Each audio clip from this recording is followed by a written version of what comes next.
Dennis Pierce, Pickett Street Properties. Jesse Moore, Pickett Street Properties. We're going to talk today about home equity lines of credit, otherwise known as HELOCs, and in the short sale process. And so we actually run into these quite a bit, Dennis, where someone, let's say they bought a home in 2000, and then when the market ran itself up, they decided to pull out some of that equity and either do some remodeling or buy a truck or buy a Louis Vuitton bag or who knows what. Or a boat or whatever, yeah. Right. So now we're seeing that as the market has contracted, we're seeing a lot of short sales having a second position or third position home equity line of credit. So we want to talk about what that looks like in the short sale process. And I think it's interesting that, many people, there's the HELOC and then there's a second. And the two of those get a little confused, and I think maybe we should clear that up first.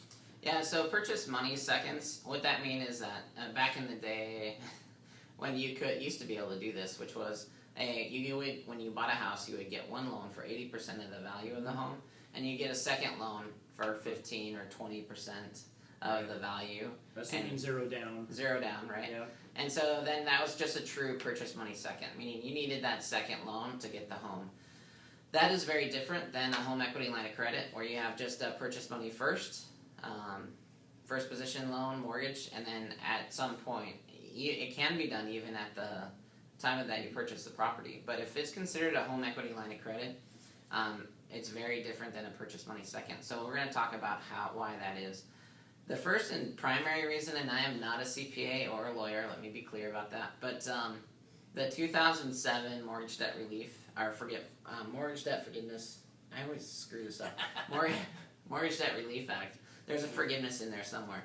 But the point of that act was that if you originated a loan and you did not refinance and pull money out, and then you were forced into a short sale between 2007 and 2013, then you would not be charged income tax on the amount of money that the banks forgave. Right. And so the primary thing to be aware of is if you're doing a short sale with a home equity line of credit, is realize that if the bank forgives any deficiency on that HELOC, that you could owe income tax on that money. Right.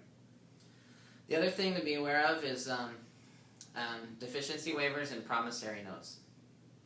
Home equity lines of credit, because it wasn't used, what's interesting, here's the bank's take on this, is that let's say the house when you bought it was $400,000, and so you got first for $360,000 and a second home equity line of credit for $40,000, or a second for $40,000. The bank understands that was used. Everything was done in good faith. Okay, right. You bought the home in good faith. You had an appraisal done. Everything was in good faith, and the market contracted, and the situation changed, and the economy got worse, and they're more forgiving of the deficiency on that second in that scenario. Right. But they are not that forgiving when they get cranky when they find out that you took a bunch of cash out and bought things. Yeah, and you paid off your credit cards, or you paid off right. whatever else. If you paid someone else off with their money, their equity, they're not very happy about it. And so it's a lot harder to get deficiency waivers on home equity line of credit. Not to say that it can't be done. I will just say that there are smaller banks that may not get as much government support or assistance that are going to be much more rigid when it comes to waiving that deficiency. And so then what you're looking at probably is a promissory note. Right. And usually the terms on those are pretty good. Yeah, they're not actually quite fair. I mean, given that in many cases folks have taken, $30,000 to $40,000 out of a home, and the interest rates that they get on a prom note are typically much better than what they'd get if they had taken that out in the form of a credit card or something like that. Yeah, I mean, we're seeing terms on promissory notes at 0% interest for 30 years. And so let's say on a balance of like even $30,000, it makes it like 100 and some odd bucks a month.